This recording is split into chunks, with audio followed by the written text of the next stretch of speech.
hiked the John Muir Trail summer of 2019. I'm here today in my hammock on this beautiful day, and I thought I'd tell you guys a little bit about our experience on the trail. Enjoy!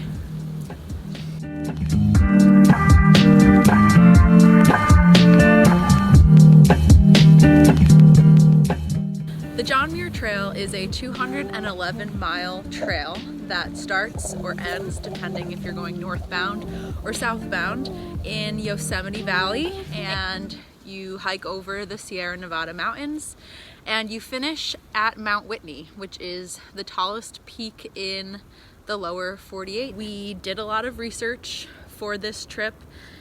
We planned for our permit early. After months of waiting, we got our permit. And at that point, we started doing all of our research. We read books, we watched YouTube videos, we dissected the map, we tested gear, we practiced packing our bags, got our food supply boxes.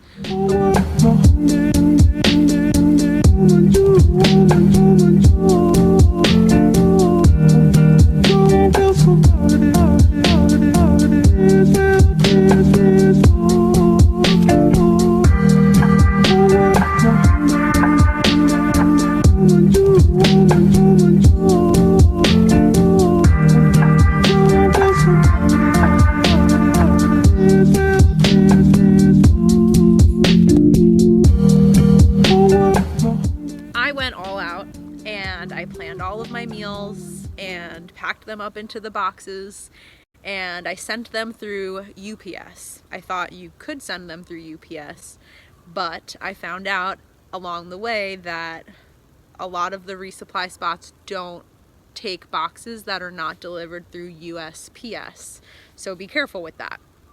Only one of my resupply boxes showed up, and that was in VVR, so I'm very happy that that one showed up. But luckily, if you were like me and couldn't get your resupply box, they have what is called a hiker box. And in these hiker boxes, people who have surplus food, or they bailed, or maybe they traded with somebody else for better food, there's a whole box full of people's leftovers that you can dig through and take. I found some great stuff in the resupply boxes. The trail always provides, they say. So that was not a problem for me. I survived fine using the hiker boxes. I'm even vegan. I survived with no resupply using hiker boxes with a restricted diet. So you could survive on just hiker boxes if you really want to, but I wouldn't rely on that.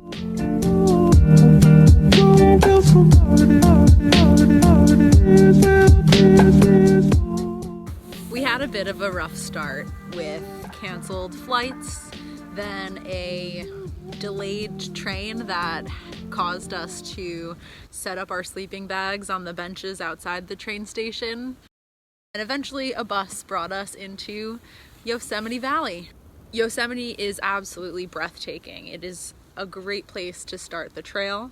We stopped at the permit office and picked up our permit, learned the do's and don'ts of the wilderness and what our permit allows us to do, and we set off from Happy Isles, which is where our permit allowed us to start from. It also required that we spent our first night in the Little Yosemite Campground. So our first day was only about a 6-mile day, but an eventful day.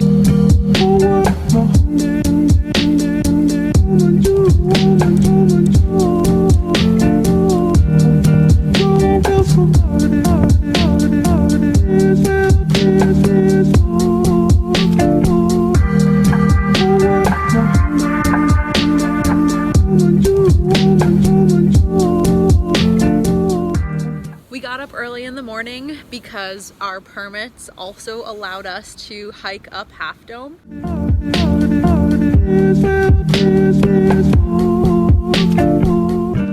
We wanted to get there early before the crowd of people came, and it would become difficult to climb the cables to the top of the dome. It's pretty intimidating climbing up Half Dome because there's just your 2 cables and the slats of wood that you're climbing up.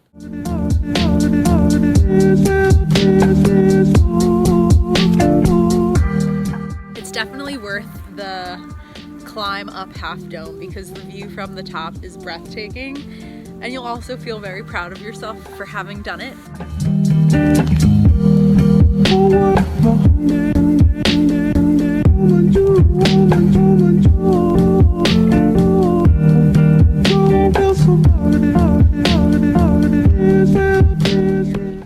But after Half Dome, we continued our day's hike, and the climb out of Yosemite is pretty rough.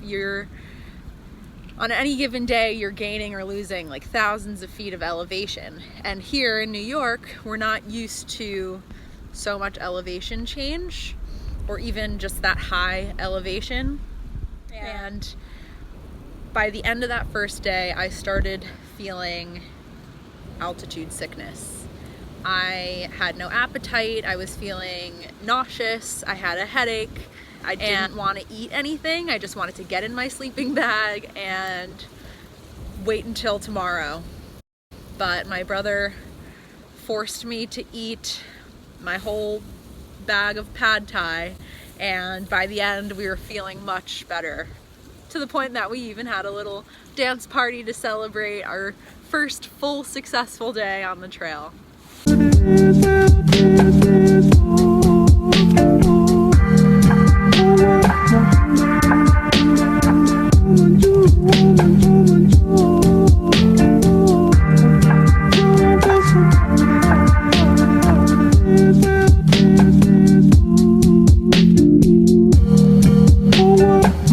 Day 2, we woke up at Sunrise Meadow feeling refreshed and healthy, ready to start our day's hike.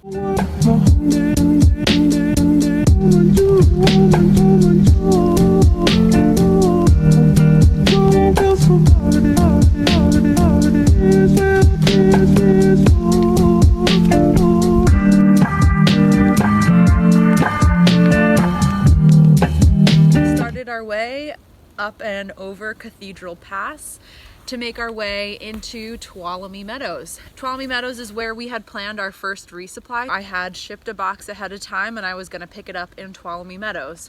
However, my box never showed up. The guy behind the counter was so nice and invited me into the back where they had their hiker box of all the leftovers from other hikers that I was able to rummage through, and found more than enough for what I needed to get me to the next resupply location. Tuolumne Meadows has a little store that has groceries and other hiking necessities. So our goal for day 2 was to get as close to Donahue Pass as possible so we could start our climb the next day with fresh legs.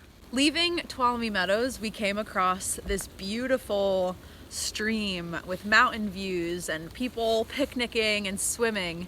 So of course we had to stop, take a dip in the icy cold water, but it was nice to rinse ourselves off of all the sweat and dirt from the previous couple days. So we were looking for a rock slide as our marker to where we were allowed to begin camping.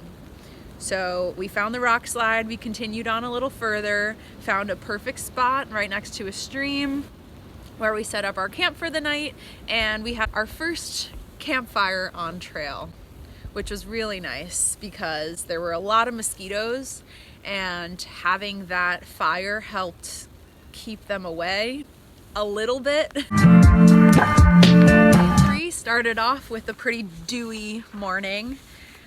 We had to wring out our tents to try to get them as dry as possible to pack them up and get walking. Our day started off with a climb up Donahue Pass.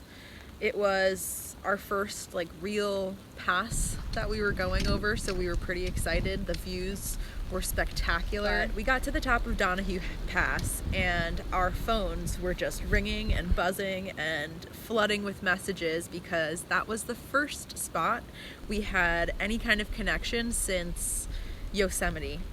So we made our phone calls, let everybody know we were safe, and savored having that little bit of connection before moving along on the trail.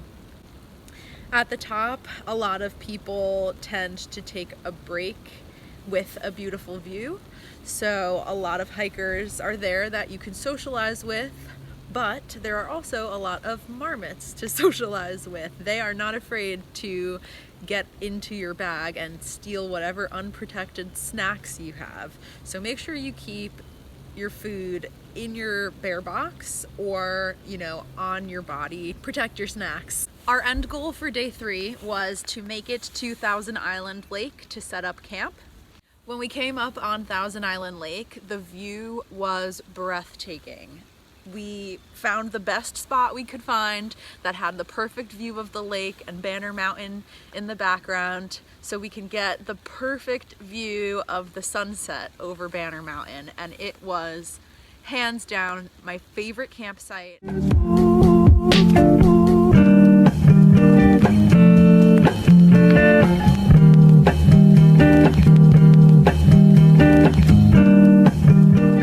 We set up our tents on top of some big boulders. The one downside to this campsite is the clouds of mosquitoes we had to deal with. Literally swarms of mosquitoes everywhere you went. You could not protect yourself. Any inch of skin that was exposed, you're getting a mosquito bite.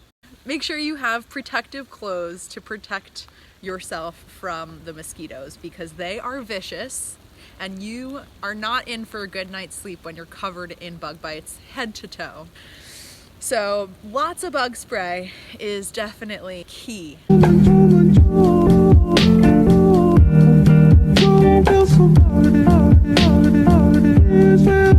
Regardless of the mosquitoes, our night at Thousand Island Lake was spectacular. The view of the lake, Banner Mountain, the sunset, and then all the stars in the night sky.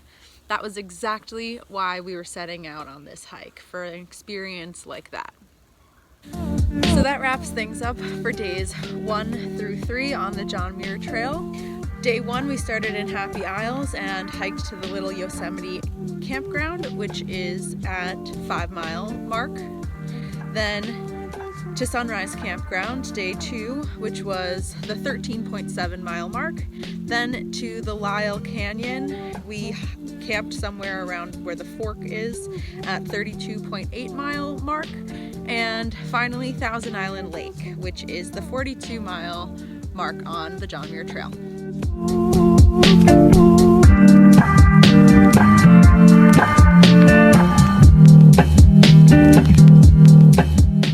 I'll see you guys next time with the next few days on the trail.